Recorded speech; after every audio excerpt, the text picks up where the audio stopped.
Mucho de lo que hemos dicho sobre la CIDH lo podemos decir también sobre la OEA, Organización de Estados Americanos. ¿Cómo se puede sostener la irracionalidad, ya llega la irracionalidad, de que la sede de la Organización de Estados Americanos esté en el país del bloqueo criminal a Cuba?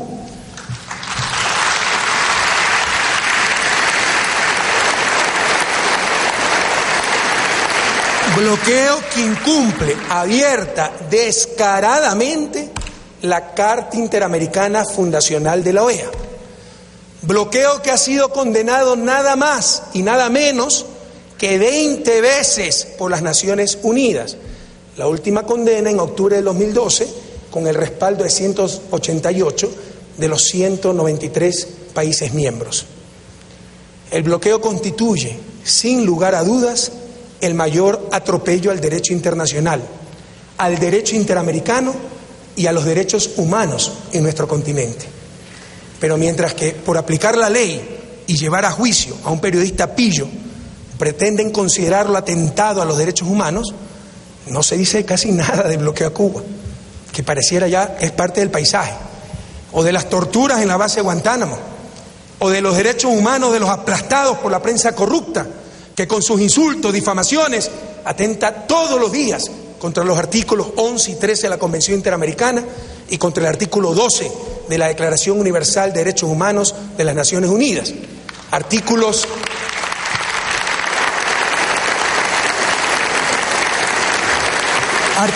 que se refieren al derecho a la honra, a la reputación, a la privacidad, a la intimidad familiar. Insisto, Ecuador no aceptará más neocolonialismo. No podemos cohonestar esta clase de situaciones. Cabría preguntarse también, ¿para qué tener la OEA si no podemos tener una postura definitiva, regional, sobre problemas tan cruciales, tan clamorosos, tan urgentes, tan evidentes como el de las Islas Malvinas y las tomadas por la fuerza argentina del siglo XIX?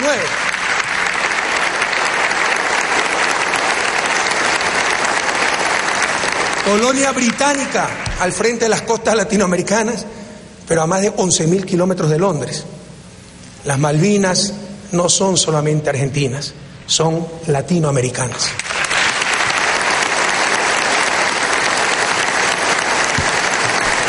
Nuestros pueblos no nos disculparán si no tomamos decisiones históricas, si no podemos corregir estos vestigios de neocolonialismo en nuestra América. Debemos sin temor, con rapidez, buscar algo nuevo, mejor y verdaderamente nuestro. Felizmente, ya tenemos a la Comunidad de Estados Latinoamericanos, la CELAC, y la Unión de Naciones del Sur, nuestra querida UNASUR.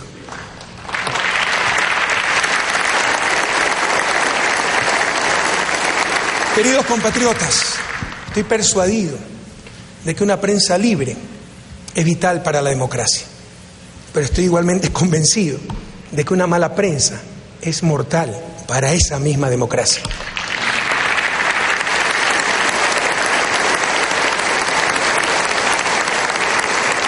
Y en Latinoamérica, no solo en Ecuador, en Latinoamérica, con las honrosas excepciones de siempre, la prensa es mala, muy mala. La prensa latinoamericana viola a diario las más elementales nociones de la objetividad y de la ética periodísticas. Silencia y manipula la información, deforma los hechos, abre sus páginas a las mentiras y calumnias que puedan dañar al adversario, a la vez que en todo el grupo de medios se despide o intimida a los periodistas independientes y se recurre a las insidias y golpes bajos de los peores pasquines que viven del amarillismo y el escándalo. Atentos, antes de que me lleven a la CIP, a la CIDH, antes de que llamen a Torquemada para quemarme en hoguera, quiero decirles que tan solo he leído textualmente la carta de Mario Vargas Llosa, Premio Nobel de Literatura Latinoamericano, en su denuncia contra Diario El Comercio de Lima, por su descarada intromisión en las pasadas elecciones presidenciales peruanas. La pregunta es, ante tan grave acusación de alguien que es parte del sistema, que escribía en ese diario, ¿qué se hizo? Por supuesto, Nada, absolutamente nada se ha hecho al respecto. Además de su dudosa propiedad, recuerden que aquí teníamos medios propiedad de empresas fantasmas en Islas Caimán. Además de su dudosa propiedad en manos de élites que callaron ante las dictaduras y dominan desde siempre nuestros países, los medios de comunicación privados juegan un rol político. Ellos mismos frecuentemente se definen como el contrapoder del poder político. En ese caso, cabría preguntarse, ¿qué legitimidad puede tener en democracia un actor político cuya única virtud ha sido el tener dinero para comprarse una imprenta?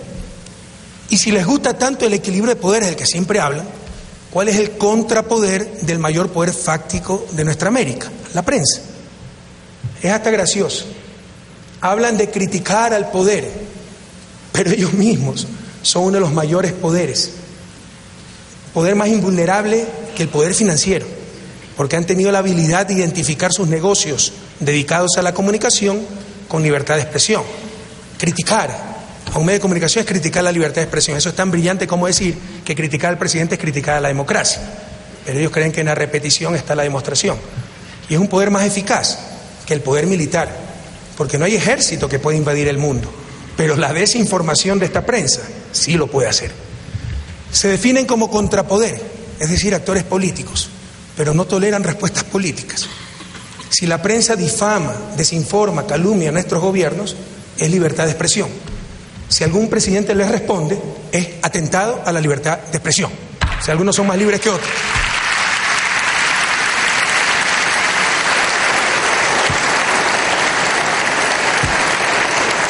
Da que pensar, como dice Eduardo Galeano, que tengan absoluta libertad de expresión para publicar que no hay libertad de expresión. Al inicio, este poder probablemente era como un cachorro bien intencionado, ya cuando empezaban los medios masivos, cuando se alfabetizó la gente, cuando bajaron los costos por los adelantos tecnológicos, llegaron las democracias, etc. Probablemente era la prensa, los medios de comunicación, este poder, como un cachorro bien intencionado, tratando de que el poder político no traspasara ciertas líneas rojas, como por ejemplo el yo acuso de Émile Zola, pero luego se convirtió en un mastín que acorrala al poder político e incluso a los propios ciudadanos en defensa de sus intereses mercantiles, de clase y políticos.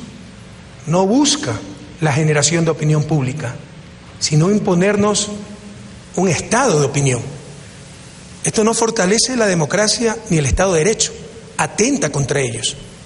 No importa en el estado de opinión lo que haya propuesto en la campaña electoral, lo que se haya propuesto en la campaña electoral y lo que el pueblo, el mandante en toda democracia, haya ordenado en las urnas. Lo importante es lo que aprueben o desaprueben en sus titulares los medios de comunicación. Y se quiere mitificar a los periodistas como heroicos luchadores contra gobiernos despóticos que no aguantan ninguna crítica. Suena muy bonito, pero la verdad es que la realidad de América Latina es más cercana a gobiernos con una inmensa legitimidad democrática, jugándose hasta la vida por superar las injustas estructuras de nuestra América y perseguidos inmisericordiamente por periodistas sin escrúpulos y por un poder mediático muchas veces mayor al poder mismo del Estado y que se sabe impune además.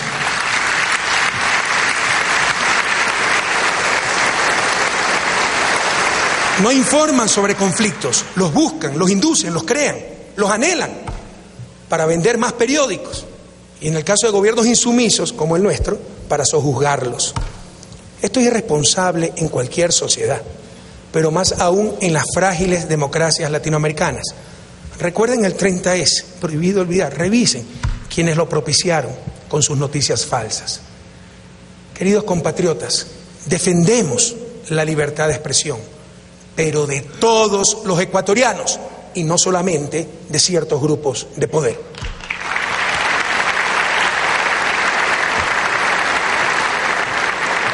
Creemos en la construcción de medios plurales que expresen las distintas voces de la ciudadanía, medios comunitarios, públicos y privados.